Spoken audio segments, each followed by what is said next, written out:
On করে কাজ করতে গেলে না একটু সময়টা বেশি লেগে যায়, তাই সকালের বাসি কাজগুলো স্কিপ করে গেছি, ক্যামেরা বন্দি করতে পারি নাই।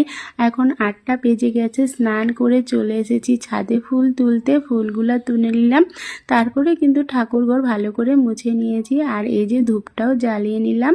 আর এই যে আমার বজরংবলীকে জবা ফুল দিয়ে দিলাম। বজরংবলী কিন্তু জবা ফুল পেলে খুব খুশি হয়। আর যারা তুলসী গাছে জল ঢালো না, অবশ্যই ঢালবে।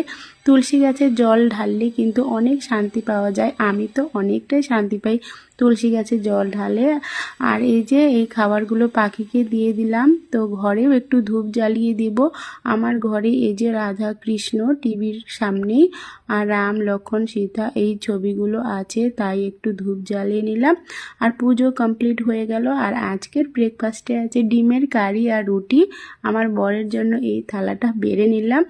এখন কিন্তু প্রায় দুপুর হয়ে গেছে। সকালবেলায় ওয়াশিং মেশিনে কাপড়গুলো দিয়েছিলাম, তো কাপড়গুলো ছিলই, আর শুকোতে দেওয়া হয় নাই। এখন দুপুরবেলা মেলে দিচ্ছি। আর ওয়াশিং মেশিনের কাপড় তাড়াতাড়ি শুকিয়ে যায়। আর আজকে দুপুরে রান্না হয়েছে ছোটো মাছের চচ্চড়ি, আলু দিয়ে ডিমের ঝোল, আর একটা নিরামিষ সবজি, ডাল।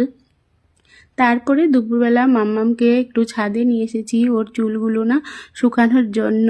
আর দেখো কি কি বলছে, তোমরা বুঝতে না পারলে আমি অবশ্যই তোমাদের একটু করে বলছি। यहाँ पर नहीं फेंकना चाहिए, बनाना खाते खाते यहाँ पर भी नहीं फेंकना चाहिए, यहाँ पर भी नहीं फेंकना चाहिए, गाछ पर भी नहीं फेंकना चाहिए, सीधे डस्टबिन में फेंकनी है। যখন মাম্মামকে ছাদে নিয়ে গেছি তখন না কলা নিয়ে গেছিলাম। তো কলা খেয়ে আমি গাছের গোড়ায় কলার চোচাটা ফেলেছিলাম। তো মাম্মাম সেটাই বলছিল যে কলা খেয়ে বানানা খেয়ে কোথাও ফেলতে হয় না, শুধু ডাস্টবিনেই ফেলতে হয়, এগুলো ব্যাড ম্যানার্স।